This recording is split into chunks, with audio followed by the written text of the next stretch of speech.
അറിവാണ് ശക്തി. Knowledge is power. ഈ ലോകം മുഴുവൻ നിയന്ത്രിക്കുന്നത് അറിവാണ്. അപ്പോൾ നമ്മൾ പലപ്പോഴും ചോദിക്കും, വിദ്യാഭ്യാസം ഇല്ലാത്തവർ രാഷ്ട്രീയത്തിൽ വിളിച്ചുന്നുണ്ടല്ലോ. ഇപ്പം അച്യുതാനന്ദന് 7ാം ക്ലാസ് വരെ പഠിച്ചിട്ടുള്ളൂ, നയനാരായാലും കരുണാകരൻ 10ാം ക്ലാസ് വരെ പഠിച്ചിട്ടില്ല. അല്ലെങ്കിൽ ഓരോരുത്തരെ കുറിച്ച് നമ്മൾ പറയും. പഴയ രാഷ്ട്രീയ നേതാക്കളെല്ലാം ഇപ്പോൾ നമ്മുടെ മുഖ്യമന്ത്രി എടുത്താലും എല്ലാവരും എടുത്താലും വളരെ നാമമാത്രമായ പഠനം, സ്കൂൾ പഠനം പോലും അവർ പൂർത്തിയാക്കിയിട്ടുണ്ടാവില്ല. പക്ഷെ അവർ രാഷ്ട്രീയ പഠനം നന്നായിട്ട് നടത്തിയിട്ടുണ്ട്. രാഷ്ട്രീയമായ അറിവ് അവർക്ക് വളരെ വലുതാണ്. അപ്പോൾ ഈ അറിവെന്ന് പറഞ്ഞാൽ ഡിഗ്രി അല്ല, അല്ലെങ്കിൽ സർവകലാശാലയിൽ നിന്ന് നേടുന്ന മാത്രമല്ല, ഔപചാരികമായി നേടുന്ന അറിവുണ്ട്. അതായത് സ്കൂൾ കോളേജിൽ പഠിക്കുന്നത്. അനൗപചാരികമായി നമ്മൾ നേടുന്ന അറിവുണ്ട്. ആനുഷംഗികമായി നാം നേടുന്ന അറിവുകളുണ്ട്. യാദൃശ്യമായി നമുക്ക് കിട്ടുന്ന അറിവുകളുണ്ട്. അനുഭവങ്ങളിലൂടെ, എക്സ്പീരിയൻസിൽ നിന്ന് നമുക്ക് കിട്ടുന്ന അറിവുകളുണ്ട്. അങ്ങനെ അറിവുകളുടെ ഒരു പരമ്പരയാണ് മനുഷ്യ ജീവിതം എന്ന് പറയുന്നത്. ആ അറിവുകളാണ് മനുഷ്യരെ നയിക്കുന്നത് മുഴുവൻ. നമ്മൾ നോക്കി, രാജ്യത്ത് വൻകിട പദ്ധതികൾ വരുന്നു, പുതിയ ഇതെല്ലാം ആരാണ് ചെയ്യുന്നത്?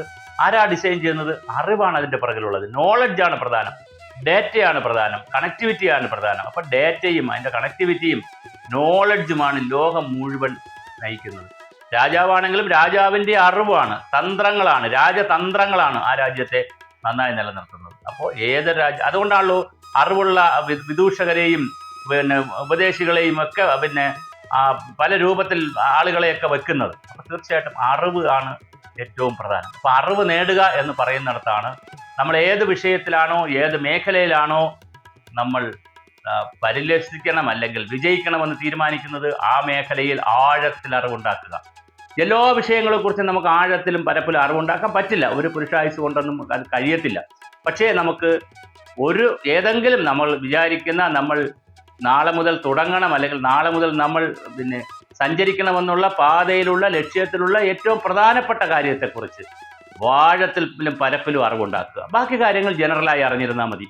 പക്ഷേ എന്തായാലും ചില വിഷയങ്ങളെക്കുറിച്ച് പൊതുധാരണയും പൊതു അറിവും, എല്ലാ വിഷയങ്ങളെയും കുറിച്ചും ഒരു നല്ല പൊതുധാരണയും, നമുക്ക് ആവശ്യമുള്ള വിഷയങ്ങളെക്കുറിച്ച് വളരെ ഡീപ്പിലും ആഴത്തിലും പരപ്പിലും നമുക്ക് അറിവുണ്ടാകുകയും ചെയ്യണം. അപ്പോൾ ഓരോ വിഷയത്തിലും അങ്ങനെ ചെയ്യുമ്പോഴാണ് നമുക്ക് മുന്നേറാൻ കഴിയുന്നത്. ലോകത്തെ മുഴുവൻ നയിക്കുന്നത് അറിവാണ്. അറിവ് തന്നെയാണ് ശക്തി.